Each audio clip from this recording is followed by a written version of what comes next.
Boa noite, amados, tudo bem? Eu quero glorificar o Senhor por você ter voltado, porque depois do domingo passado, você estar aqui de novo, é porque você tem fibra nessa tua fé aí, viu? Glória a Deus por isso. Estava falando hoje de manhã ainda, que a mensagem de domingo passado foi a mensagem mais dura que eu já preguei na minha vida. Sabe aquela mensagem que depois você fica o resto da semana pensando, mas será, Senhor, que eu devia ter feito isso?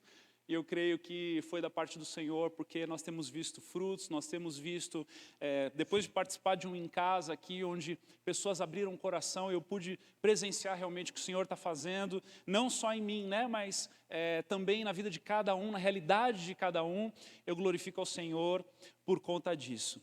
Amém? Quero dar boas-vindas ao pastor Reginaldo, que está aqui, estou vendo ali, né? Esteve conosco no Conselho de Pastores também. Sejam muito bem-vindos, que Deus os abençoe, tá bom? Amados, eu gostaria de convidar você a abrir a palavra de Deus em 1 Coríntios, capítulo 4. Nós vamos ler juntos do versículo 14 ao 21º. Conforme você for encontrando, vá se pondo de pé, vamos ler juntos a palavra de Deus. Glória a Deus. Hoje o negócio está um pouquinho mais leve e eu creio que há algo muito valioso que o Senhor tem para nós aqui nessa mensagem, nesse trecho da carta de Paulo aos Coríntios, conforme nós temos vindo já de forma processual aí, de forma, um texto após o outro, desde o início, desde o primeiro capítulo, primeiro versículo, sequencial, obrigado. Eu acredito que o Senhor tem algo para nós aqui, nessa noite, que vai tocar na nossa demanda, na nossa necessidade, em nome de Jesus. Vamos ler então 1 Coríntios capítulo 4, do versículo 14 em diante, a palavra de Deus diz assim: Não estou tentando envergonhá-los ao escrever estas coisas, mas procuro adverti-los, como meus filhos amados. Embora possam ter 10.000 tutores em Cristo, vocês não têm muitos pais, pois em Cristo Jesus, eu mesmo os gerei por meio do Evangelho. Portanto, suplico-lhes que sejam meus imitadores. Por essa razão, estou lhes enviando Timóteo, meu filho amado e fiel no Senhor, o qual lhes trará à lembrança a minha maneira de viver em Cristo Jesus, de acordo com o que eu ensino por toda parte e em todas as igrejas. Alguns de vocês se tornaram arrogantes, como se eu não fosse mais visitá-los, mas irei muito em breve, se o Senhor permitir. Então saberei não apenas que os que estão falando esses arrogantes, mas que poder eles têm. Pois o reino de Deus não consiste em palavras, mas de poder. O que é que vocês querem? Devo ir a vocês com vara ou com amor e espírito de mansidão? Feche os teus olhos. Senhor, que nessa noite o Senhor venha trabalhar o nosso coração, na medida em que o que esta palavra está dizendo com respeito à liderança espiritual, possa nos dar um rumo, possa aliviar o nosso peso, possa trazer, de certa forma, um alinhamento com a Tua expectativa na nossa lida uns com os outros, entre discípulos e discipuladores, entre ovelhas e pastores, entre pais e filhos na fé, que o Senhor venha a trazer para nós um pouco mais de clareza, esclarecimento, é o que nós te pedimos nessa noite e ansiamos pelo agir do Teu Espírito e pela palavra, em nome de Jesus, amém. Pode se sentar. O que é uma liderança espiritual? É o tema dessa palavra hoje para nós. Paulo se apresenta nesse momento onde ele está encerrando aquele assunto que nós tratamos domingo passado, um assunto pesado, um assunto de colocar ordem no sentido de expectativas com a vida para com o Senhor. E ele diz assim no versículo 14, não estou tentando envergonhá-los ao escrever essas coisas, mas procuro adverti-los como a meus filhos amados. Paulo, sabendo que, como fundador daquela igreja, havia se tornado o pai na fé daqueles irmãos, havia se tornado aquele que havia pregado o Evangelho, sido o elemento de mudança, de fé e arrependimento na vida daqueles irmãos, ou instrumento nas mãos de Deus para que eles viessem a conhecer a Jesus, entregar as suas vidas para Jesus e nascer de novo. E assim como nós já trabalhamos também isso em alguns domingos atrás, entendemos que o nascer de novo é fazer novas todas as coisas. É entender que quando entregamos a nossa vida a Jesus, o nosso coração, o nosso estilo de vida precisa passar por um processo de transformação. Precisa passar por um processo de renovo, por um processo de aprender de novo como viver a vida, como fazer as coisas, como lidar com as coisas da vida. E então Paulo, num momento onde ele vai trazer esse entendimento, trazendo esse entendimento à igreja, ele recorda que ele está ali escrevendo como um pai na fé, um pai que é um pai responsável, um pai que adverte, não um pai omisso, mas um pai inclinado em ensinar. Quem é pai aqui sabe muito bem que educar dá trabalho. Muitas das vezes dizer não é simples, mas quando nós queremos de fato ensinar, impregnar um ensino, um entendimento na vida de uma criança, nós nos abaixamos, olhamos no olho, explicamos o porquê do não, trazemos ali um momento de ensinamento, um momento de mudança de perspectiva. E é o que Paulo está fazendo. Paulo está advertindo aos seus filhos amados. Paulo está mostrando a origem ou a forma ideal pela qual ele anteriormente havia já apontado para aquela igreja, no período em que ele havia ficado com aquela igreja, pastoreando aquela igreja, ensinando aquela igreja, trazendo a memória, dizendo, olha, eu sou o pai de vocês, e eu preciso adverti-los, porque vocês são meus filhos amados.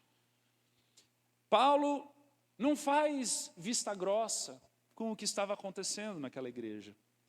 Ele simplesmente não finge que não vê, mas ele intencionalmente percebe o que está acontecendo. Porque quem é pai aqui também sabe disso, que muitas das vezes nós precisamos prestar atenção quando os nossos filhos se achegam a nós para nos dizer coisas, porque às vezes o que eles estão falando não é o que eles estão pensando, o que eles estão pedindo não é o que o coração deles está desejando, e é para isso que existe uma sensibilidade maior quando um pai intencional se aplica em servir o seu filho, ensinar o seu filho, educar o seu filho, inculcar a palavra no seu filho. E é esse perfil de pai que Paulo está sendo aqui.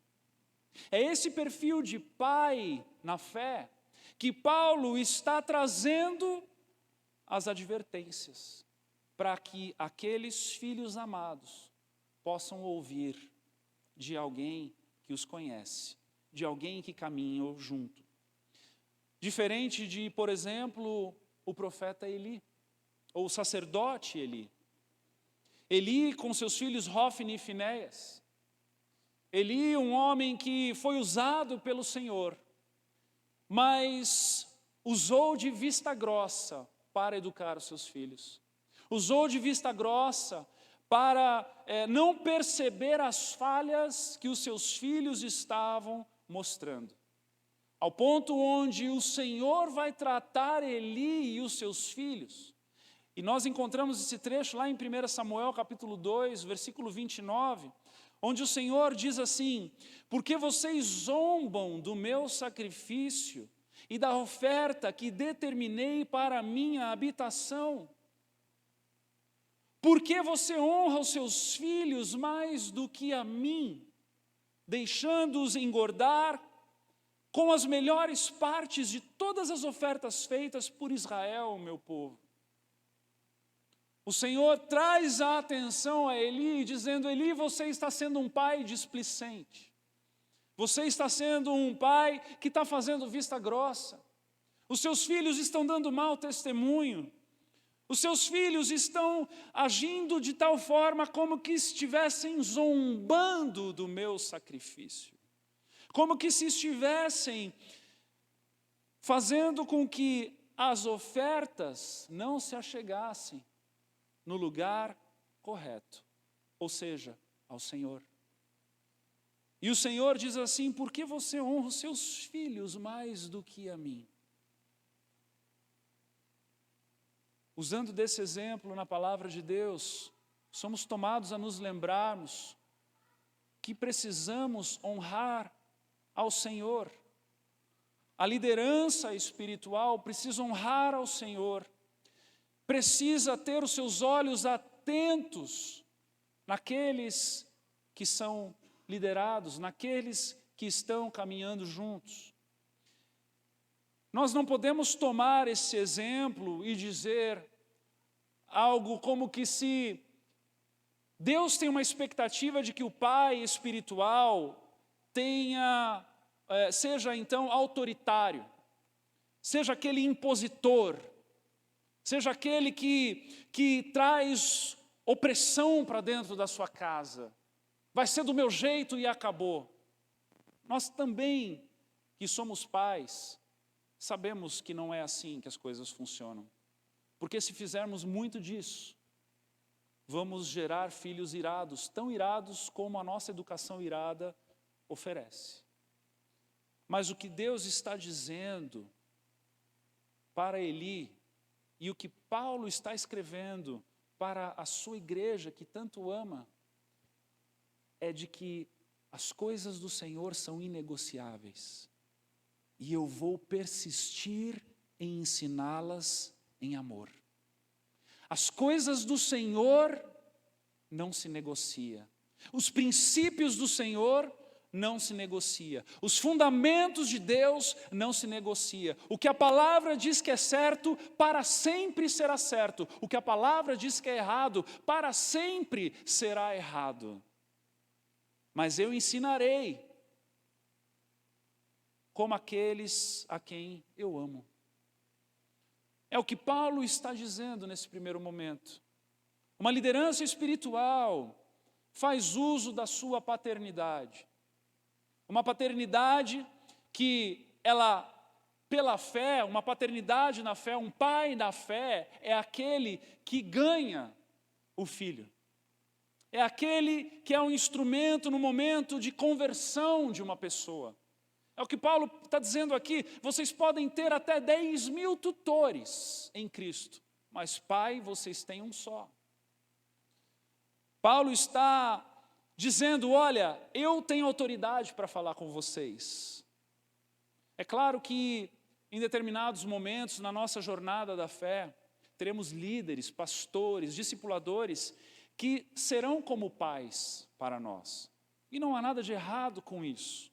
Não há nada de errado, porque há, sim, aquele que vai chegar ao seu lado e caminhar contigo e providenciar da parte do Senhor elementos para a sua fé, ensinamentos para a sua vida cristã, que num determinado momento você vai olhar e vai considerá-lo como um pai.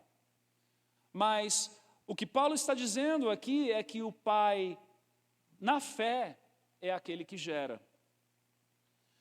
Segunda lição que Paulo traz para mim e para você aqui por meio desse texto, está lá no versículo 17, onde ele vai dizer assim: por essa razão estou lhes enviando Timóteo, meu filho amado e fiel no Senhor, o qual lhes trará a lembrança, a minha maneira de viver em Cristo Jesus, de acordo com o que eu ensino por toda parte, em todas as igrejas. Paulo está enviando Timóteo, um outro filho na fé, para que possa trazer continuação aos ensinamentos naquela igreja, para que o andamento da obra de Deus continue. Ou seja, um líder espiritual também é aquele que sabe remanejar líderes para situações oportunas, para que a obra de Deus não pare, para que o amadurecimento continue sendo gerado, né?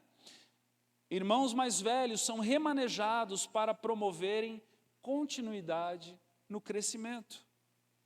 E essa alternância de liderança, amados, ela é saudável. Ela é a manifestação orgânica de Deus. Se você parar para ver, por exemplo, no livro de Atos, nós encontraremos inúmeros momentos onde líderes eram remanejados, enviados para trabalhar em áreas e momentos e ocasiões específicas dentro daquelas igrejas que estavam nascendo. Como, por exemplo, em Atos capítulo 11, versículo 25. Ou então Barnabé foi a Tarso procurar Saulo, e quando o encontrou, levou-o para Antioquia. Assim, durante um ano inteiro, Barnabé e Saulo se reuniram com a igreja e ensinaram a muitos. Em Antioquia, os discípulos foram pela primeira vez chamados cristãos. Que coisa mais linda, né? Quando a gente vai trabalhar, às vezes, em casa, uma liderança, em casa é o que nós chamamos aqui de grupos pequenos, caso você esteja nos visitando. São os grupos caseiros que acontecem semanalmente nas casas das pessoas. E às vezes nós vamos remanejar uma liderança.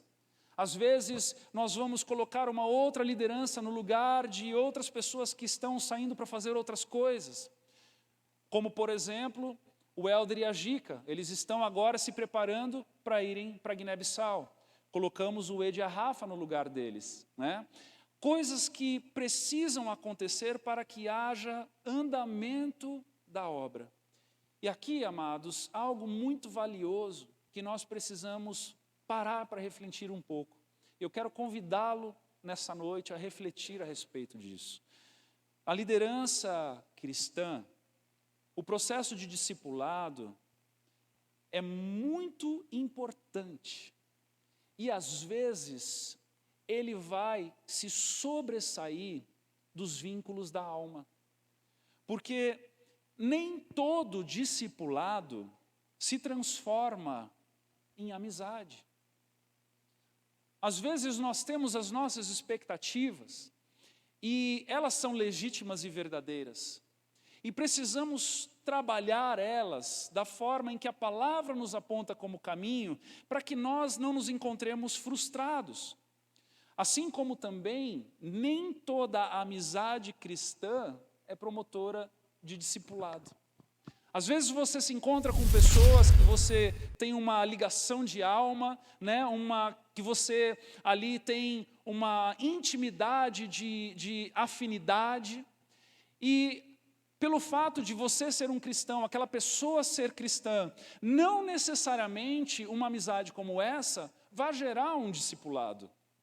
Às vezes você ali vai encontrar intimidade, às vezes você ali vai encontrar uma pessoa que tem ali as mesmas características que você, gosta das mesmas coisas que você, e não necessariamente as conversas serão de níveis de espiritualidade. Não necessariamente as conversas vão trazer rumo de amadurecimento cristão. E veja, eu não estou aqui desconstruindo a amizade, muito pelo contrário. Nós precisamos colecionar amigos, precisamos de amigos. Inclusive, a palavra nos aponta que existem amigos mais chegados do que irmãos. Mas nós precisamos ter uma expectativa quanto a estas coisas. Veja, por exemplo, na vida de Davi.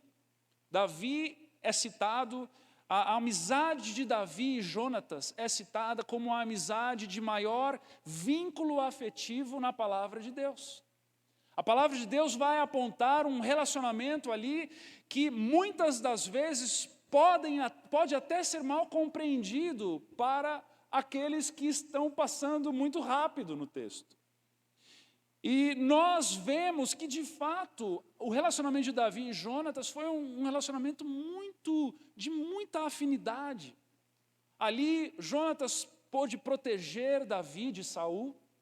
Jonatas pôde ser bênção na vida de Davi como um grande amigo, mas era uma ligação de alma. Mas para que Davi fosse repreendido, foi necessário Natã. Natã, um profeta que se colocou na presença de Davi como alguém que trazia um alinhamento espiritual e não um vínculo de alma. E quando Natã, então, se apresenta na vida de Davi, naquele momento em que Davi já tinha ficado com Batseba, já havia mandado matar Urias, já havia feito um estrago, Natã se levanta e diz: ei, você está errado. Ele conta uma historinha, Davi se ira com o personagem daquela história, e aí Natã faz aquela pose de Roberto Carlos e diz: esse cara é você. E aí Davi, vai escrever o Salmo 51, um momento de arrependimento, um momento de quebrantamento, um momento onde ele vai rasgar o coração dele, porque Natã se apresentou como alguém que trazia um alinhamento espiritual na sua vida. Percebam a diferença. Há uma diferença muito grande.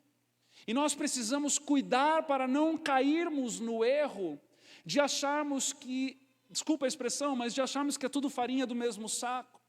Porque seríamos injustos muitas das vezes, inclusive com os discipuladores dessa casa. Pense comigo que existem grupos pequenos aqui, de às vezes 30 pessoas participando. Ainda que esse discipulador, num determinado momento, queira fazer uma festa de aniversário, queira fazer um tempo de churrasco na sua casa, e ainda que ele queira chamar todos, os 30, com as crianças e todo mundo, nós sabemos que isso às vezes dificulta. Então haverão momentos onde as pessoas, os discipuladores, os líderes, terão que chamar os mais achegados. E nós que estamos no meio destes relacionamentos, precisamos olhar com maturidade para essas coisas, para que a gente não tenha a alma ferida por, de repente, um convite que não foi feito, por, de repente, uma situação que era inviável de chamar mais pessoas. Ainda que discipuladores queiram promover oportunidades de ter todos juntos, ainda que nós façamos tantas e tantas coisas para que realmente as pessoas estejam juntas, haverão momentos, e não há nada de errado com isso. Ou você, discipulador, que talvez se sinta mal de ter afinidade, não com todos do seu em casa, mas com alguns. Deixa eu te libertar dessa mentalidade que talvez você às vezes se sinta mal por isso. Até Jesus tinha Pedro, Tiago e João. Até Jesus tinham aqueles que eram mais próximos pelas afinidades. E não há nada de errado com isso. Ou seja, um discipulador, por exemplo, pode ter os seus favoritos?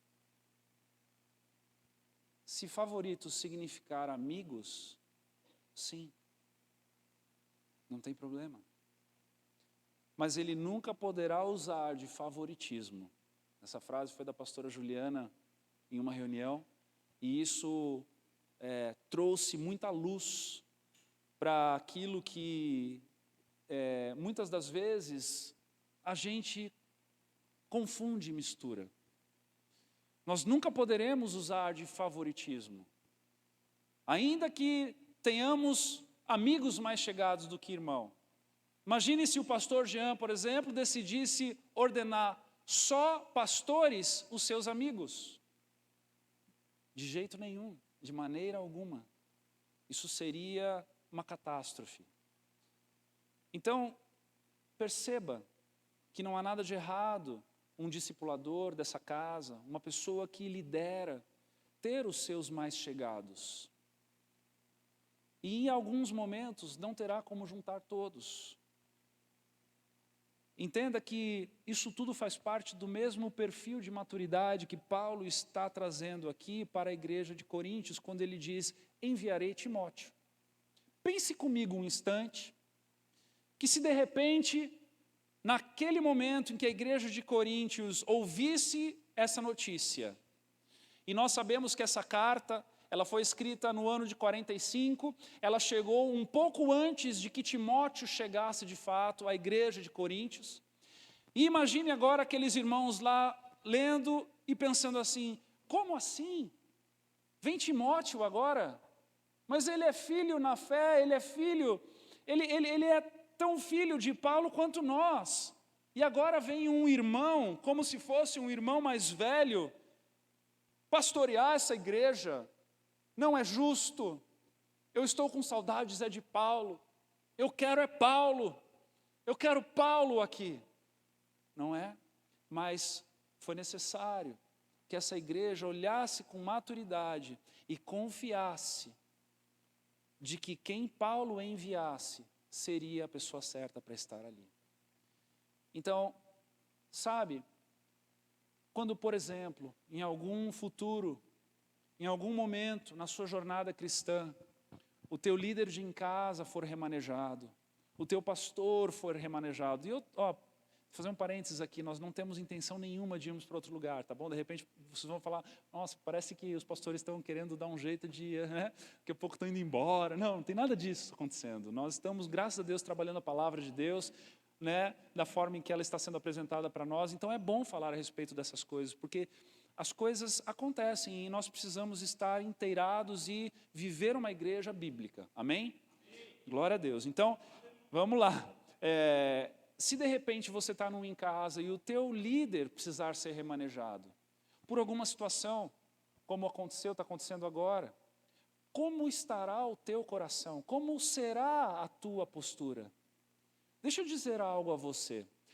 Para um cristão que está buscando maturidade, ele não necessariamente precisa comer 1 quilo de sal junto com alguém para abrir o coração. Vou dar um exemplo a você. Nessa terça-feira eu tenho visitado os em casas dos meus discípulos diretos. E nessa terça-feira eu estive em um em casa que foi aqui na igreja, até comentei um pouco antes com vocês aqui. E sentei numa roda de poucas pessoas, algumas pessoas eu conheço, outras pessoas eu só de vista mesmo, oi, tchau. E ali foi trabalhado, por meio das perguntas, os pastores Edu e Sheila estavam conduzindo, foi em casa deles que eu participei nessa semana, e aí eles estavam conduzindo com perguntas das quais trabalhava a mensagem de domingo passado, e cada um foi abrindo o seu coração e falando das grandes dificuldades em que aquela mensagem trouxe, na forma de lidar, nos desafios grandes. E eu abri o meu coração ali e eu também fui confrontado com a palavra de domingo. E eu abri ali uma dificuldade também, uma perspectiva que precisava de uma certa atenção para que a gente não caísse num erro. E eu abri e fui ministrado, da mesma medida em que pessoas abriram ali e eu pude ouvir e ser ministrado pelas crises delas, e oramos e buscamos no Senhor e a palavra foi nos trazendo respaldo. Eu não precisei ter intimidade com aquelas pessoas para sair dali ministrado pelo Senhor. Olha que interessante. Outros momentos também, como por exemplo, outros pastores de outras igrejas que eu e a Ju temos o costume de colecionarmos para estarmos juntos sempre que possível. Momentos, às vezes, até de situações delicadas na igreja em que nós buscamos conselho. Sentamos com pastores que eu nunca fui jogar bola com nenhum deles, até porque eu não jogo, seria uma loucura, mas eu nunca fui fazer nada com eles, nunca tive nem a chance de saber se eu teria afinidade com eles ou não, para sentar, abrir o coração e buscar uma direção do Espírito. E inúmeras vezes, ali, naquele momento, naquele ambiente, ainda que não houvesse intimidade, laços de alma, ali eu fui ministrado, ali eu fui tocado, ali o Senhor falou comigo, ali eu recebi uma direção. Veja, que às vezes a gente confunde as coisas, e a gente quer fazer do nosso em casa o nosso clube, a gente quer fazer, às vezes da nossa igreja, e se o Senhor lhe enviar para um outro lugar? E se o Senhor quiser fazer de você um missionário? E se o Senhor quiser fazer com que você vá para um outro grupo e participe numa outra circunstância, numa outra situação. Será que será fácil esse desvincular-se para obedecer ao Senhor? São perguntas importantes que nós precisamos fazer, para ver onde está o nosso coração, como nós temos lidado com essas coisas, né?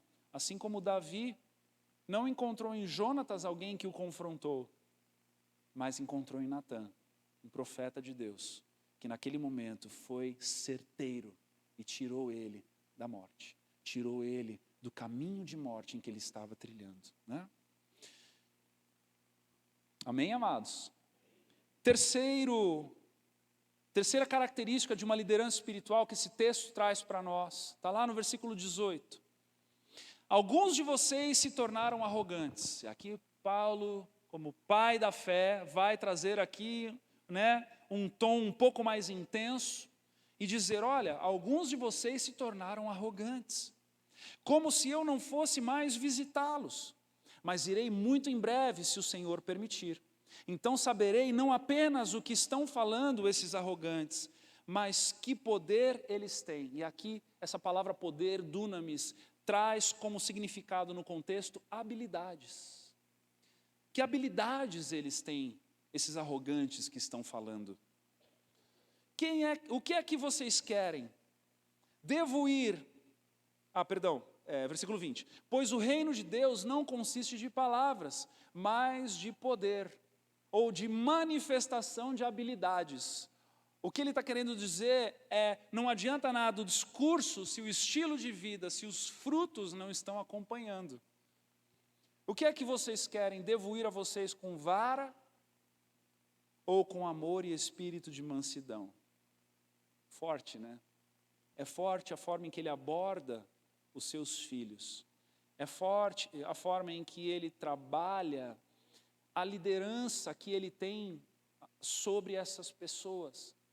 Porque se há um texto que fala muito para nós com respeito à liderança cristã, fala muito para nós o papel da liderança cristã, está lá em Efésios capítulo 4, a partir do versículo 11, quando a palavra vai trazer estes dons que vão nos trazer o rumo para o qual Jesus quer que a sua igreja vá.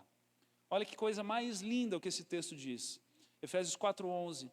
E ele, Jesus, né, designou alguns para apóstolos, outros para profetas, outros para evangelistas e outros para pastores e mestres. Aqui nós temos 5 dons que Jesus presenteia, designa para a igreja, para que a igreja, então, possa viver debaixo de uma liderança espiritual.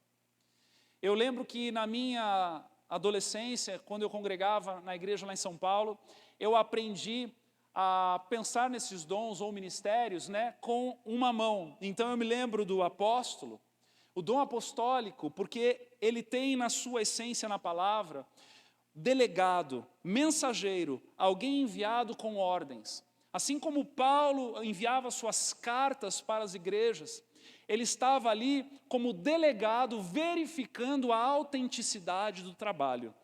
O apóstolo é o dedão, é aquele que toca todos os outros dons, todos os outros ministérios, ele tem acesso. Ele tem acesso ao profeta, ao evangelista, ao pastor e ao mestre. O segundo dedo é o profético. Por quê? Porque ele aponta os erros, ele aponta o futuro, ele é aquele que aponta as coisas da parte do Senhor. O terceiro dedo é o evangelístico. Por quê? Porque ele vai mais longe, ele é aquele que anuncia as boas novas. O quarto dedo é o pastoral, e aqui o pastoral é o que tem a aliança com a igreja, é aquele que apacenta, é aquele que mantém as portas da igreja abertas. Claro que, né, nós sabemos que é o Senhor Jesus, mas no papel do pastor também há este lugar. Ele é aquele que preside, né? É o dedo da aliança, é o dedo da horta que vai até o coração, né? E por último, o mestre. que é o dedo mais fino, que ele entra nos buraquinhos mais delicados e que ninguém percebe nas Escrituras e vai ensinar as coisas que todo mundo passa reto e não percebe, né? Ou, de forma mais popular, né, é o dedo que vai limpar a cerinha da orelha. Enfim, ele designou alguns para apóstolos, outros para profetas, outros para evangelistas e outros para pastores e mestres, com o com o propósito com o objetivo principal de preparar os santos para a obra do ministério. Olha que coisa mais linda. Para que o corpo de Cristo seja edificado, seja construído. Eu ia dizer para você que esse texto é o meu texto favorito, mas aí eu pensei e eu lembrei que eu já falei isso várias vezes de outros textos, então eu não vou falar. Versículo 13, até que todos alcancemos, olha que coisa mais linda, os dons são distribuídos na igreja, para que ninguém fique de fora, para que se alcancem todos, até que todos alcancemos a unidade da fé. Ao mesmo tempo que fala de todos, fala da unidade, a unidade da fé e do conhecimento do Filho de Deus, não só da experiência com o Filho de Deus, mas do conhecimento do Filho de Deus. E cheguemos à maturidade. Olha aí, começamos essa série falando de maturidade. Estamos buscando nessa série maturidade. É por isso que estamos falando, às vezes, de assuntos delicados, mensagens duras, mensagens de ensino, para que gere em nós o que? Maturidade. Cheguemos à maturidade, atingindo a medida da plenitude de Cristo. Esse momento, a palavra diz para nós que há uma expectativa.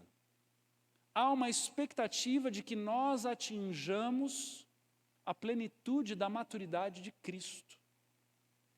O propósito, em outras palavras, é que não sejamos mais como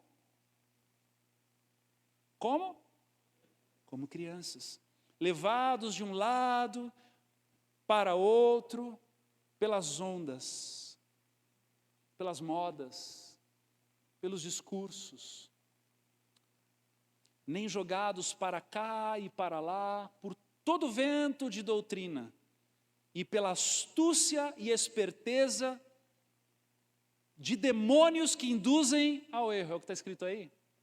Uau! De homens que induzem ao erro. Antes, seguindo a verdade em amor, cresçamos em tudo. Cresçamos na forma em que lidamos com os filhos, com o cônjuge, cresçamos na forma em que trabalhamos, cresçamos como servimos na igreja, cresçamos como lidamos na comunidade, cresçamos como fazemos com as finanças, cresçamos na política, os políticos na política, cresçamos em tudo. Entendamos a respeito de tudo, no sentido de que o Senhor pode tocar todas as áreas da nossa vida. De que nós não somos compartimentados quando diz respeito à obra de Deus em nós. De que Deus deve ter liberdade para trabalhar em nós como todo. Não só quando eu vou na igreja, não só quando eu estou com os meus irmãos da igreja, mas lá no teu trabalho, lá no momento da tentação, lá no momento da prova, lá no momento, é ali que seremos provados no nosso amadurecimento. Olha que coisa mais linda. Antes, seguindo a verdade em amor, cresçamos em tudo naquele que é a cabeça, Cristo. Dele, todo o corpo, ajustado e unido pelo auxílio de todas as juntas, cresce e edifica-se a si mesmo. Você já parou para pensar nisso? Edifica-se a si mesmo. Quando esses dons operam com liberdade no meio de nós, nós edificamos uns aos outros. Quando esses dons têm liberdade no meio de nós, nós temos o privilégio de sermos edificados uns pelos outros, na medida em que cada parte realiza a sua função. Essa é condicional. Cada parte precisa realizar a sua função. Mas veja que estes dons, eles, como o texto diz aqui, eles muitas das vezes estão intitulados em pessoas. Mas como dom, ele também precisa encontrar acesso no meio de nós. Não necessariamente você precisa ser intitulado um profeta para fluir em profecia, quando o Senhor te trouxer alguma direção. Não necessariamente você precisa ser intitulado pastor para trazer uma palavra de Deus e apacentar alguém num encontro informal. Entende?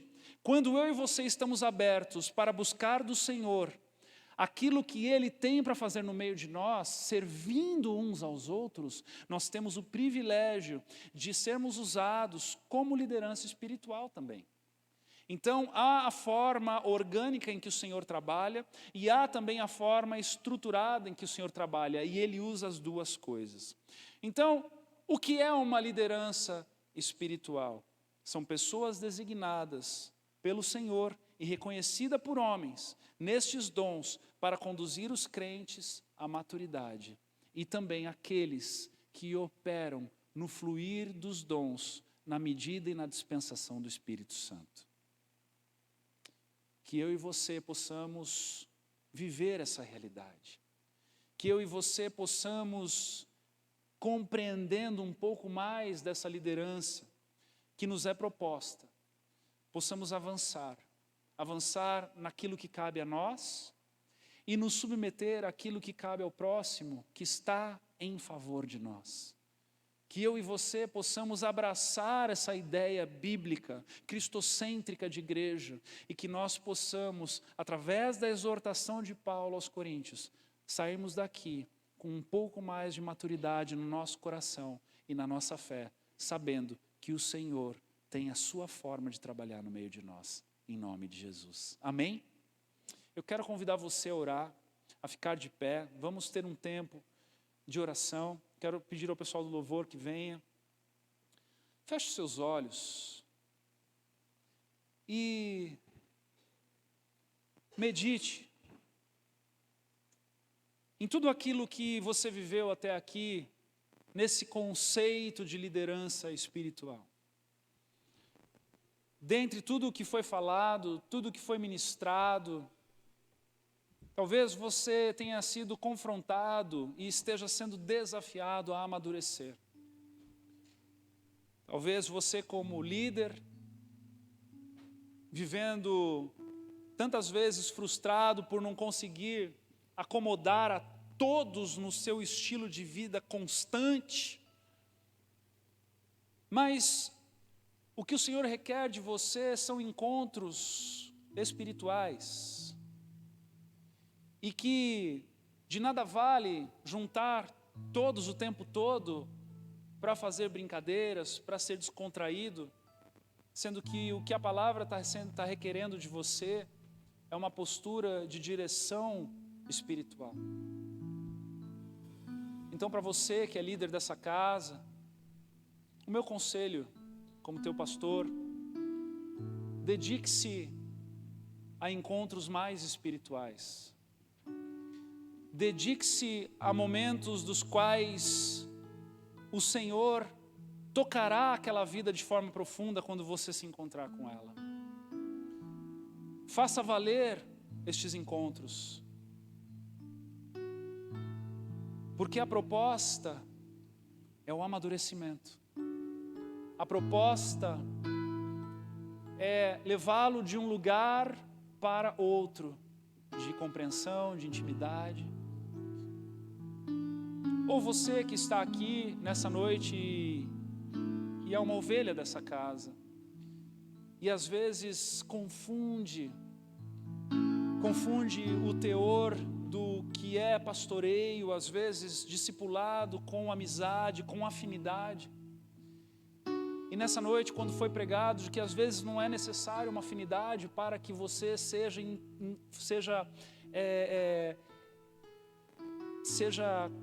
conduzido a um momento de encontro espiritual, de uma mudança.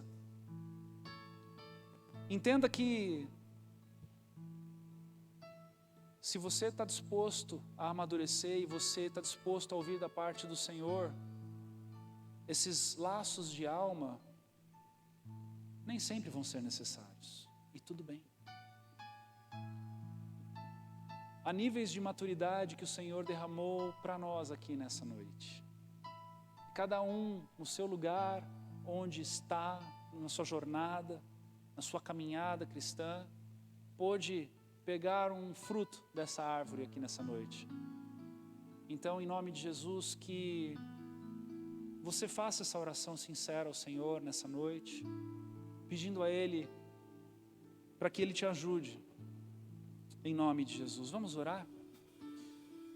Pai amado, Pai querido, nós queremos nos render à Tua boa, perfeita e agradável vontade. Nós queremos, recebendo da Tua palavra, da Tua direção, queremos amadurecer naquilo que precisamos. Queremos crescer naquilo que ainda não crescemos. Queremos olhar de forma bíblica para aquilo que até aqui talvez estávamos olhando pela experiência da vida. Queremos ser mais intencionais, tanto enquanto discípulos, quanto enquanto discipuladores, tanto enquanto ovelhas, quanto pastores. Queremos ser mais intencionais no fluir dos dons no meio de nós, queremos ser mais intencionais no agir do Senhor no nosso meio. Senhor, em nome de Jesus, que nós possamos servir de elemento de edificação uns para os outros, que nós possamos crescer na fé, na expectativa da maturidade que nos é proposta, que nós possamos ser intencionais, Deus, nas áreas de fragilidade, nas áreas que ainda o Senhor não tocou com a intensidade que o Senhor poderia. Queremos sim, Deus, ser como aquele barro nas mãos do oleiro. Queremos ser como aqueles que são prontos para estarem sendo transformados diariamente. Dá-nos o privilégio de um coração desejoso de aprender. Dá-nos o privilégio de um coração amolecido pelo poder do Teu Espírito em nós. Dá-nos o privilégio de não nos moldarmos às coisas desse mundo, aos conceitos de liderança desse mundo, aos tipos de relacionamento desse mundo, mas dá-nos, Senhor, o privilégio de compreendermos o padrão bíblico e aprendermos a vivermos nele. Nós oramos em nome de Jesus para cada líder dessa casa em especial, para cada líder de em casa, desses grupos pequenos aqui em especial nessa noite, para que o Senhor derrame de sabedoria, de graça, de entendimento, de capacitação do alto, para fazer de cada encontro um encontro contigo, um encontro com a Tua palavra, um encontro que gere marcas que permanecem. Ajuda-nos nessa jornada, Senhor. É o que nós te pedimos e te agradecemos, em nome de Jesus.